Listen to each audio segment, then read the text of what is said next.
it's Pauline Interviews, and I've got Mark Cloudfoot, part 2. And Mark is a shaman, but he's a special kind of shaman. He's going to tell me what type he is. And I don't know a lot about shamanism, very little, so I want you to tell me you're a shaman and what kind of shaman. And a shaman's a person that lives between two worlds. And you're a Toltec?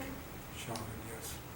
The Toltecs were a tribe of indigenous people that lived during the pre-Columbian times, along with the Mayans, the Aztecs, the Olmecs, all those different tribes. And they are sort of a microcosm of star beings. Star beings? Yes. People that came, then you believe people came from other planets and seeded the earth and inhabited the earth, and those were the advanced civilizations, because people haven't been able to figure out how come we had Atlantis and the Mayans were so advanced and the Aztecs were so advanced. So you say it's because of they came from another dimension or another existence, another planet? Yes, sort of in an analogy, though. The Toltec orientation is really not located in any particular place upon this planet, although you'll find it everywhere in every tradition that it has a warrior orientation. And a warrior is not one who wages war. That's a soldier. Oh. A warrior is about conflict resolution. I didn't know that. Yes. Okay. So the code of the warrior is lost in our society. But that's the origin of what the warrior orientation is. If you look at martial arts, the point of martial arts is not to focus aggression, but to resolve the situation as quickly as possible, to resolve aggression. Interesting. Yes. A student comes to the master and says, I want to learn martial arts.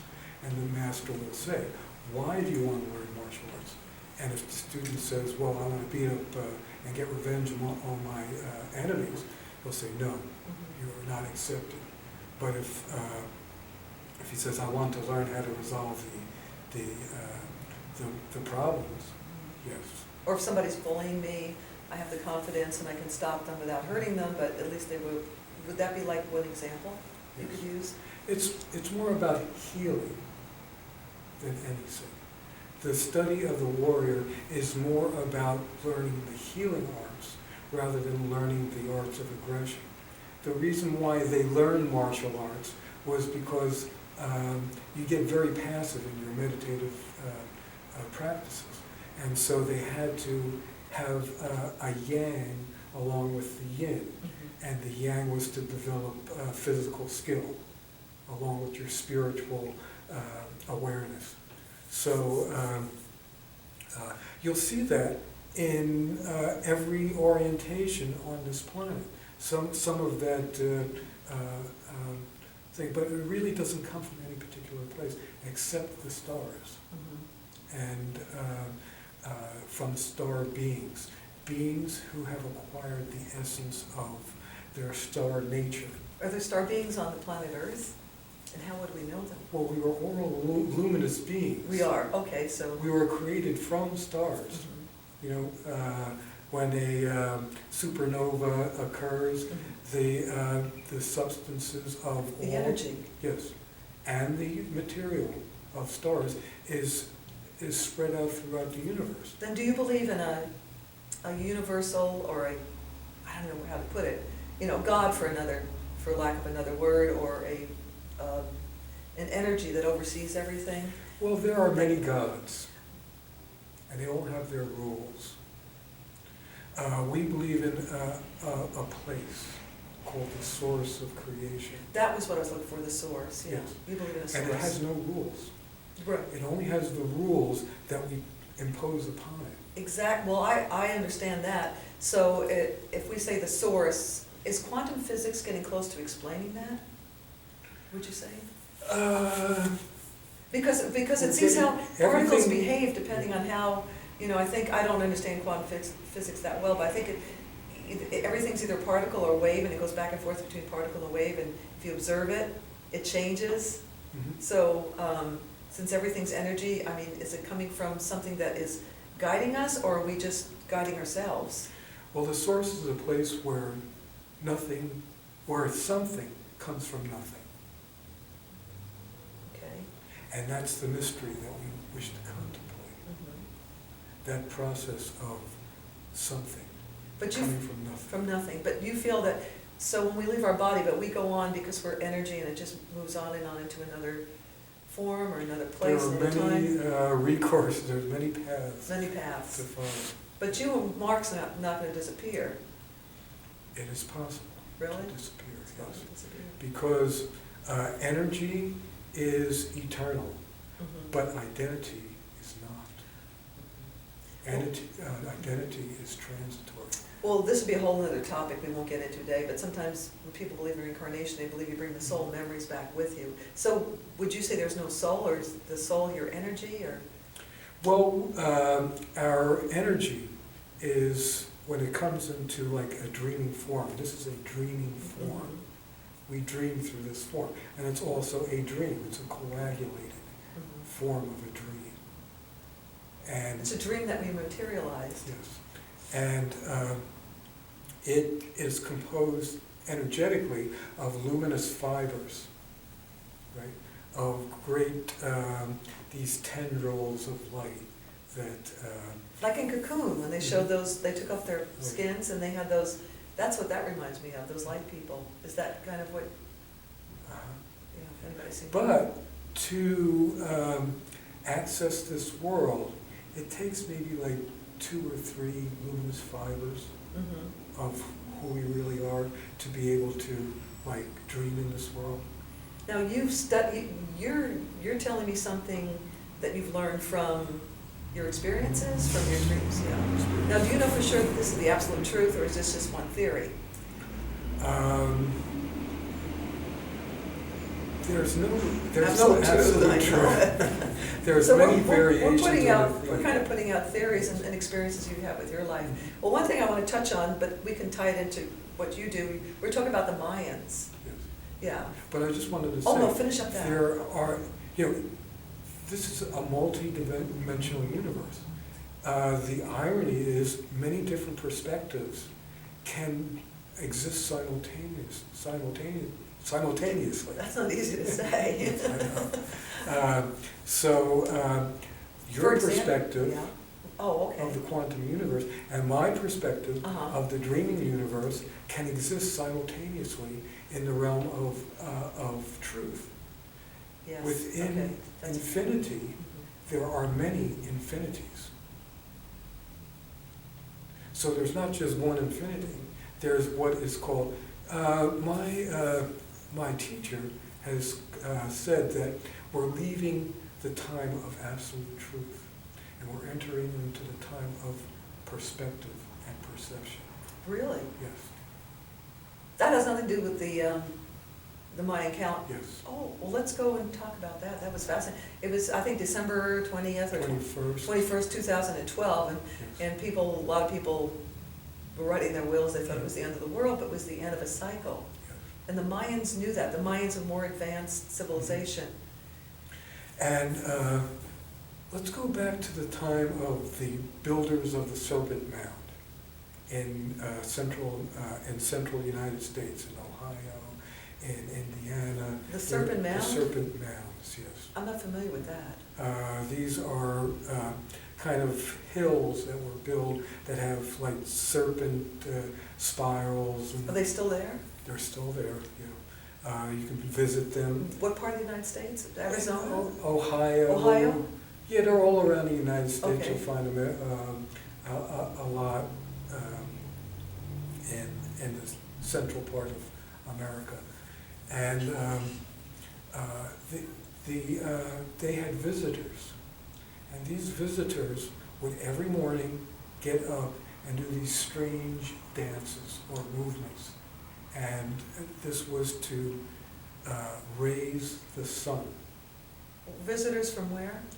They weren't sure. Okay. And they believed that if they didn't get up every morning to do these movements, the sun would not rise. So they did it religiously every morning. And these were the Toltecs. Oh, the shamans that we talked about in the last interview. And this was in anticipation of the event December 21st, 2012, that the new sun would start arising. This we're in the advent of the new sun. And we believe it's the Toltec orientation that if we don't get up and raise the sun every day, the sun won't rise. And that's the sorcery that we practice, is raising this sun. And it's not about our sun in the center of this universe. It's the sun in the center of the galaxy. Which is? That we have aligned with on December 21st, 2012. When you say the sun in the center of the universe, another sun like ours? It's an energy source of light? It's like ours, but it's different. Right now, it's a supermassive black hole that's sucking in energy, right? Sucking in matter, sucking in time. And it's like this great voracious beast that feeds voraciously. And as it sucks on time, it also sucks on what we know as memory. Doesn't sound good. Yes, we're under the influence, we have been under the influence of that supermassive black hole since our path began here, since we entered the dreaming membrane of this world. So what do you see for the future of this planet? I mean, just to bring it down more narrow for the people that are listening to us. We have entered into the advent of the new sun, and this means about practices of transmuting this supermassive black hole into a new sun. So how do we do that? Through our practices of sorcery. This is already occurring at the black hole in dreaming. Okay, but for somebody like me, it's not nearly where you are with that. What could I do? Reconcile your existence. And I do that by finding purpose? Finding purpose, finding your path, evaluating your state of spiritual existence, and then finding what you need to do to raise the sun. Is that more or less like raising your vibration by? That's an aspect of it. That's an aspect of it. Yes. But, it's like a butterfly effect. Have you ever heard of the butterfly effect? Right, I guess a butterfly could flap its wings and it has an influence on the whole world. Yes. It changes it. But that's what we call sorcery. But it's Okay. not the sorcery, Right.